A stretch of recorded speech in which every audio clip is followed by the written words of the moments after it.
So Matt Kean has been elected the Deputy Leader of the Liberal Party in New South Wales, unopposed. The man you heard last night, David Elliott, forced by the factions to withdraw. And the Premier, Dominic Perrottet, supporting Matthew Kean. Look at the grin on his face. This is effectively the end of the Liberal government in New South Wales. Good night. Liberal supporters will not cop Matt Kean. He's a nice enough bloke, but on policy and the pursuit of power, he is unhinged.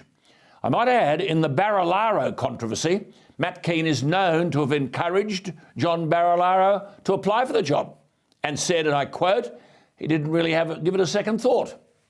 Loyalty? On any number of occasions when the Morrison government was struggling, Kean was a vocal critic. When Catherine Deves was chosen to contest the federal seat of Warringah, Kean was a repetitive and outspoken critic. And when a journalist tweeted her perceived inconsistency in the treatment of Eleni Patinos and Stuart Ayres, Matt Kean was quick to reply, "Oh my God, yes, thank you for pointing that out, an utter disgrace," unquote. In other words, his leader's treatment of both issues was an utter disgrace. He's now deputy to that leader.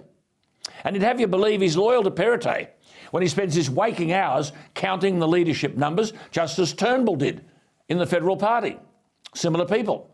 It was only in June this year that the Liberal MP Catherine Cusack released details of private conversations with Matt Kean. This was when the Berejiklian government was struggling over the koala issue in 2020.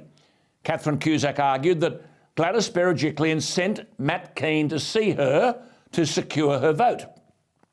She told Kean the koala bill was, quote, a stain on your reputation as the Environment Minister, unquote.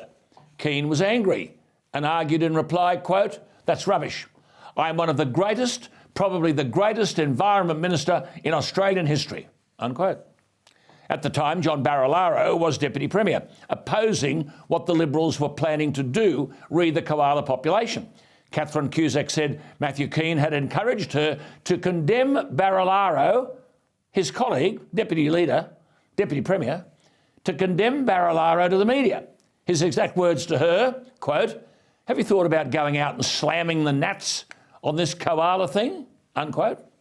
This bloke today has been elected unopposed as Deputy Liberal Leader, but he's also the Treasurer. We're facing inflationary pressures based on spending. In New South Wales, there is a Fiscal Responsibility Act passed in 2012. Premier Mike Baird, who knew something about money, was the author. The purpose of the Act is, no matter floods, bushfires or viruses, government outlays must remain below long-term average expense growth. That is the law. That law has been broken not once, not twice, but 3 times by Dominic Perrottet as Treasurer and now Matt Kean.